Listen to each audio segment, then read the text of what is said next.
Саламатсыңарбы балдар? Бүгүн силер менен математика сабагында 2 орунду санга бөлүү деген теманы өтөбүз. Сабагыбыздын максаты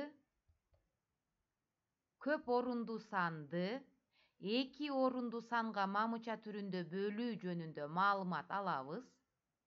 Аларды сүйлөп, айтып берүү менен бирге тиешелүү мисалдарды чыгарууда мамыча түрүндө жазып алып, эң жогорку разрядтан баштап, башкача айтканда, жазуу жүзүндө бөлүүнүн алгоритмин аткарабыз. Өз алдынча иштейбиз жана анын эрежелерин сактайбыз. Эми балдар, жаңы темага өтсөк. 4872 санын 56-га кантип көбөйтөбүз? Көп орунду сан 4872 саны балдар. Ал эми 56 2 орунду сан. Демек, 4872-ни 56-га бөлүш үчүн мамыча түрүндө жазып алабыз. 4872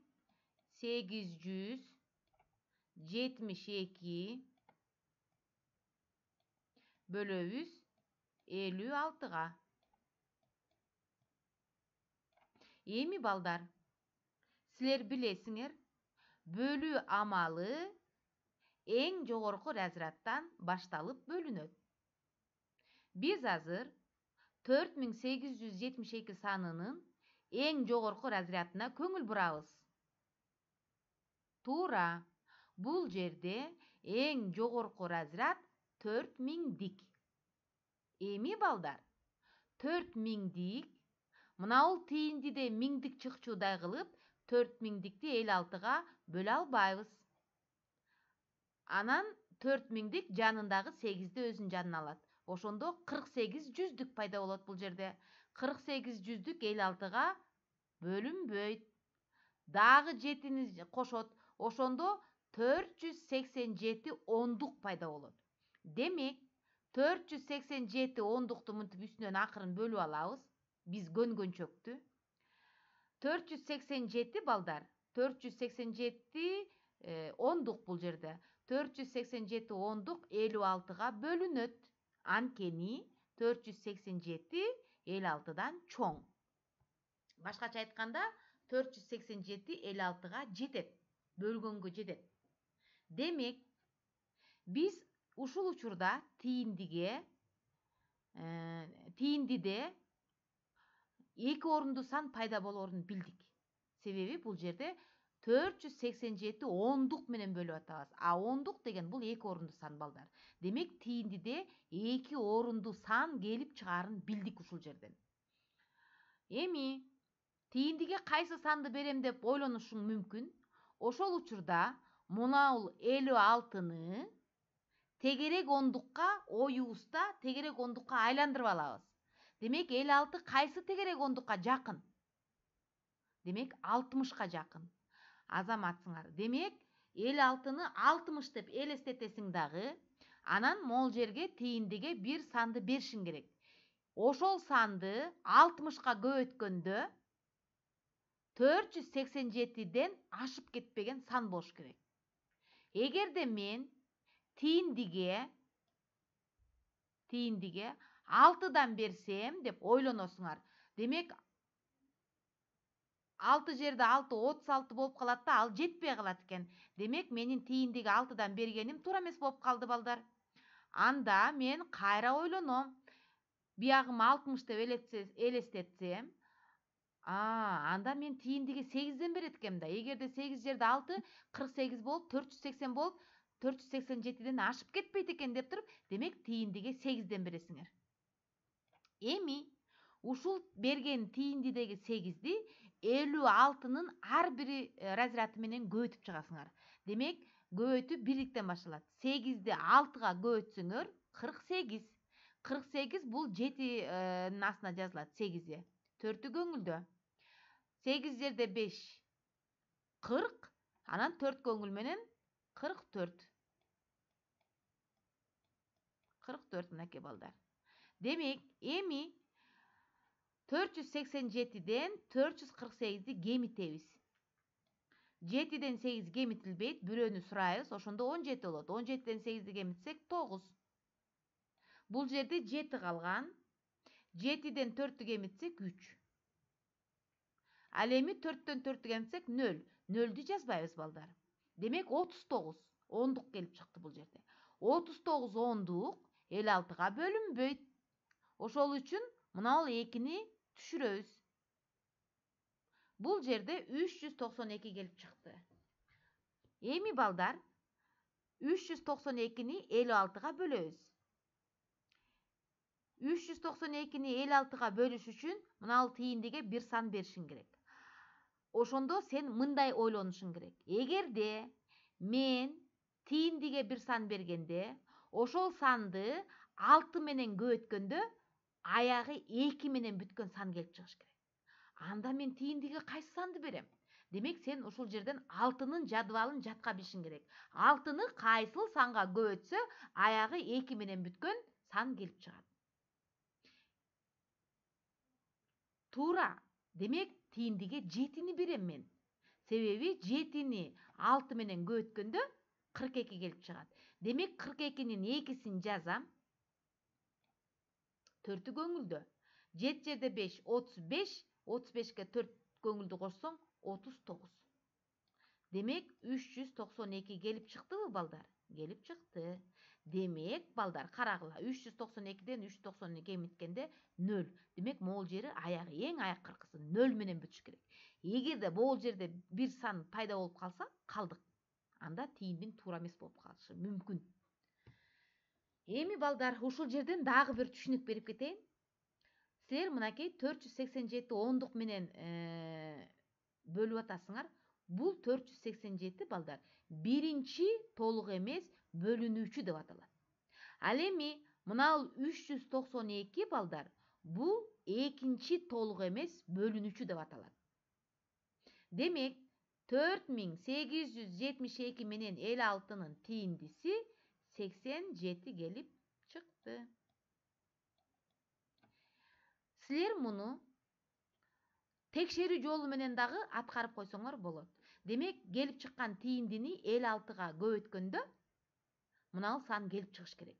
Эгерде сен келип чыккан тийиндини ушул бөлүүчүгө көбөйткөндө бөлүнүүчү келип чыкпаса, анда тийиндиңер туура эмес болуп калышы мүмкүн.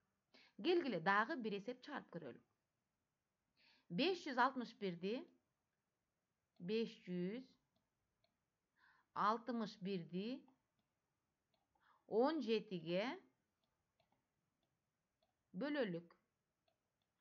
Karagıla 561 bul 3 orundu san, al эми 17 2 orundu san. Эми карап тургула.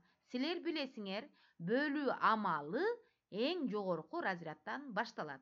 Дагы бир жолу кайталайм. Демек, бул жерде эң жогорку разряд 100'дүк. 500'дүк 17'ge жетпейт.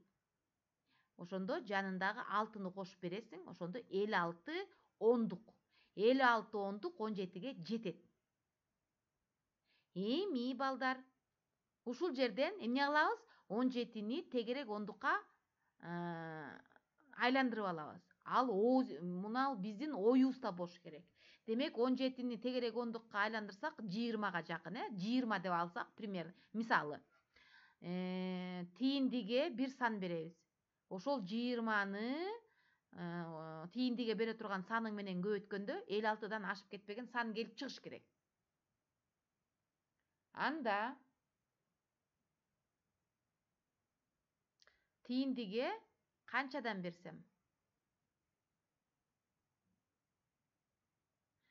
Эгерде мен тийиндиге 3'төн берсем, 3 жерде 20 60 болуп калат. Болжол менен мынал 56'га жакын сан келип чыкты. Демек, азыр мен тийиндиге 3'төн берип көрөм. Тийиндиге 3'төн берип көрөм. Эми ушул 3'тү мынал 17'нин ар бир разряд менен көбөйтөсүңөр. Биринчи бирликтен баштайсыңар. 3'тү 7'ге көбөйтөсүңөр, ал 21. 21'дин 1'и жазылат, 2'си көңүлдө. 3'тү 1'ге көбөйтсөңөр 3, көңүлдөгү менен 5. Демек, 51 келип чыкты. Эми 56'dan 51'di кемитебиz. Так, балдар, 6'dan 1'di кемитсек 5. 5'ten 5'ti кемитсек 0. 0 жазылбайт, Бул 5 ондук 17'ge жетпейт. Ошол үчүн мынау 1'ди түшүрөбүз. Ошондо канча чыкты балдар? 51. Эми карап тургула. 17'ni кайсы санга көбөткөндө 51 келип чыкты? Азаматсыңар 3кө. Демек дагы тийиндиге 3төн беребиз. Демек 3 жерде 7 21, 1 жазылат, 2 көңүлдө. 3 жерде 1 3, көңүлдөө менен 5. 51. Демек 51'ден 51'ди кемиткенде 0. Демек мынау эң акыркы жыйынтыгы 0 менен бүтүш керек балдар. 561 менен 17'nin тийиндиси балдар 33 келип чыкты. Муну дагы текшерүү жолу менен көбөйт амалы менен текшерип койсоңор болот. Мисалы үчүн текшерип көрөлүк. Тийиндини бөлүүчүгө көбөтөбүз. 33'тү 17'ге көбөтөбүз. Демек 7 жерде 3 21, 1 жазылат. 2 көңүлдө. 7 жерде 3 21, анан 2 көңүл менен 23 келип чыгат. Демек 231 бул биринчи толук эмес, көбөйтүндө, балдар. Эми 1'ди 3 менен көбөтсөк 3, ал ондуктун астына жазылат. 1'ди 3кө көбөтсөк 3, ал жүздүктү көздөй жазылат. Эми бул экинчи толук эмес көбөйтүндө. Экөөнү кошобуз, балдар. Так, 1 өзү түштү, 6, анан 5. Демек балдар 561 келип чыкты. Демек биздин тийиндибиз 33 келип чыкканы туура экен. Дагы бир жолу айтайын, балдар. Биз азыр 561'ди 17'ге бөлүш үчүн эң жогорку разрядтан баштадык. Демек 500'лүктөн баштадык. Ал 17'ге жетпейт. Жанындагы 6'ны бердик, ошондо 56 болду. 56 ондук менен бөлүп атасыңар. Значит, балдар, ушул жерден силер билишиңер керек. 56 ондук менен бөлүп атканда, демек биз уже билишибиз керек, тийиндиде 2 орунду сан келип чыганын билишибиз керек. 7 тийиндиге 3төн бердиңер, 51 келип чыкты. Ал эми мына келип чыккан 51, балдар, экинчи толук эмес бөлүнүүчү. Демек экинчи толук эмес бөлүнүүчүн 17'ге бөлгөндө дагы тийиндиге 3төн берип, ошондо 51 келип чыкты. 51'ден 51'ди кемитсеңер 0 келип чыкты. Демек, балдар, ушинтип биз көп орунду санды 2 орунду санга ушундай кылып бөлөбүз. Ушул жерден эле билип алсак болот. Канча бул жерде тийиндиде канча орунду сан келип чыгарын мына жерден билип алсак болот экен. Эми, балдар, 958-ci тапшырмада көп орунду санды 2 орунду санга бөлүү амалы тапшырмалар берилген. Ушуну дептериңерге мамыча түрүндө чыгарып аткаргыла.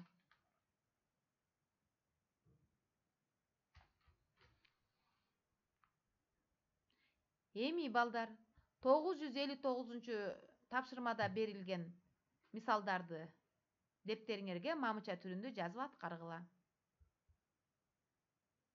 Ал эми 960-чы тапшырма, балдар, үйгө берилет. Туйнтманы адегенде жазып алып, астына 1-ci, 2-ci, 3-cü деп мамыча түрүндө аткарып мугалимиңерге жөнөткүлө. Ушуну менен, балдар, биздин бүгүнкү сабагыбыз аягына чыкты. Көрүшкөнчө саламатта калгыла.